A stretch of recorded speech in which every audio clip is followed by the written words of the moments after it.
Yo, what's going on, everybody? It's your boy Donnie over here with Anime Blinkers. The latest episode of Solo Leveling just dropped. Season 2, Episode 3. And this shit is hype. The pace is really starting to pick up. We're getting introduced to more new characters. And we're really just starting to scratch the surface of the power levels in Solo Leveling. So this week's episode starts off with our main character Jin Wu finishing up his final raid with Jin Wu. After which it quickly cuts to a scene where a mysterious hunter is found by Americans, quickly cutting back to our MC Jin Wu celebrating with his buddy Jin Wu, having a beer, toasting it up, which actually in the manhwa it wasn't a beer, it was shots of sake.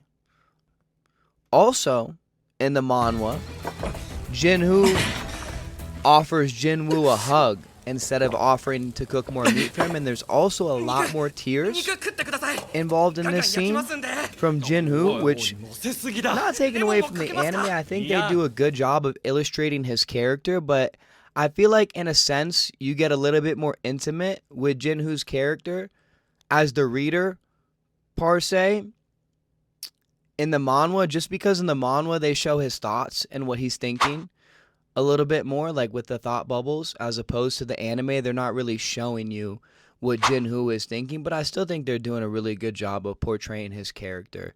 He is like Jin Wu's, his best bud, his right hand. They have a cute little touch and bro moment there. It was cool. It was nice.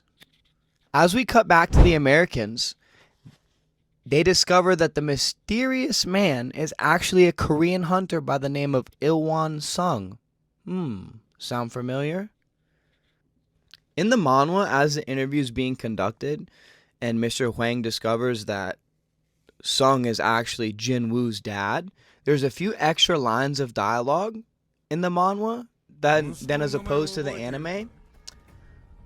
Huang refuses to answer Ilwon's question about his murderous glare, provoking Ilwon to basically tell Huang, yo bro, you need to answer my question or else I'm gonna force it out of you type deal. And I just think that's a great way to introduce Jin Woo's dad. He's one of the most powerful characters in universe, and him molly-whopping Hwang Dong-so and making him look like a washed-up Mike Tyson really showcases that to the audience. I really liked how they introduced him in that way, and they showcased him with this badass aura, because that's how he is. He's a strong, silent type, just like Jin Wu, like father, like son.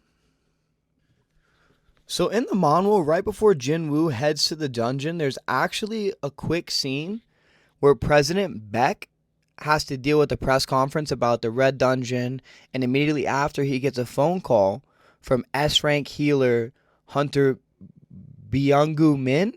I hope I'm not butchering that, but Lord knows I definitely am. And Byung-gu Min reveals to him the threat of Jeju Island, which is actually a previously failed S-rank gate that they failed on Jeju Island, and now it has the potential of the magic beast there getting to the mainland. So this scene is completely cut out from the manhwa, or I'm sorry, the anime, and I believe that that's actually because we got a scene in the anime earlier on. I believe it was episode 1. It could have been 2, but I believe it was episode 1, where you have President Choi, who's the redhead, talking about Jeju Island. So in the anime, they introduced Jeju Island a little bit earlier than they actually did in the manhwa. In the next scene, Jin Wu is speaking to his father about taking over the Yujin Guild. His father, in the manhwa, actually brings out one of the hunters that was in the Red Gate dungeon with Jin Wu, and we get a funny moment where Jin Wu actually realizes what the long night was that Jin Wu and Sung Hee were talking about.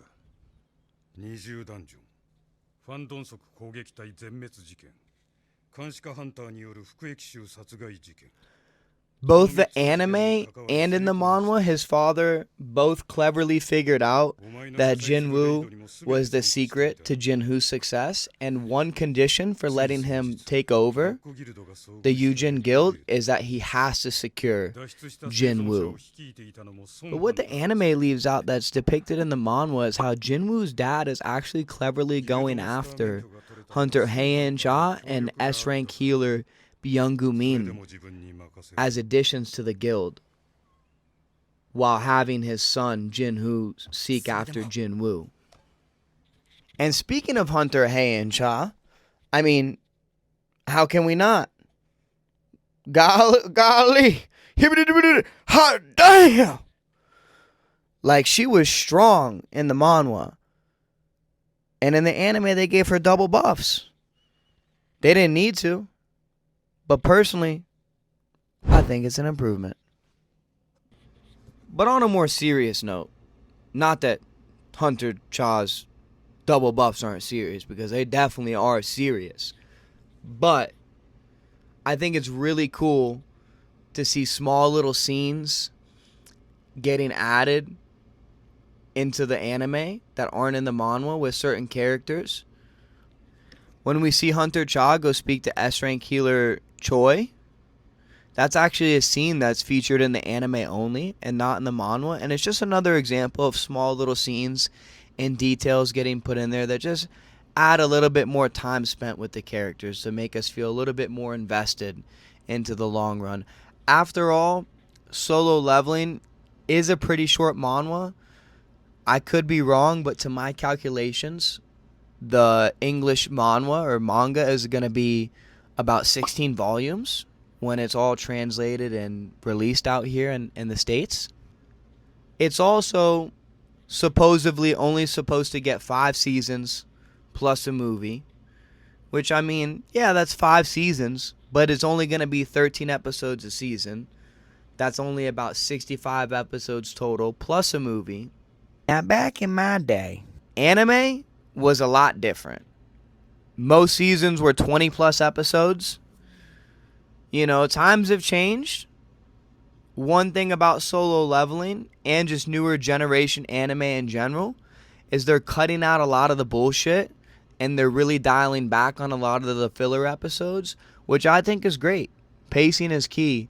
So if it's 80 episodes or 60 episodes of greatness as opposed to 150 episodes where only 50 or 60% of it is greatness, you know, I can live with that. I actually would prefer that. I prefer the better pacing, because when you get all these filler episodes, it really takes you out of your enjoyment and it takes you out of the story when you go on these random side quests and side stories that have nothing to do with the actual main plot of the story or the character development of the characters. In one of the next scenes, we see one of the guys from the Tiger Guild in Hunter Heejin Park.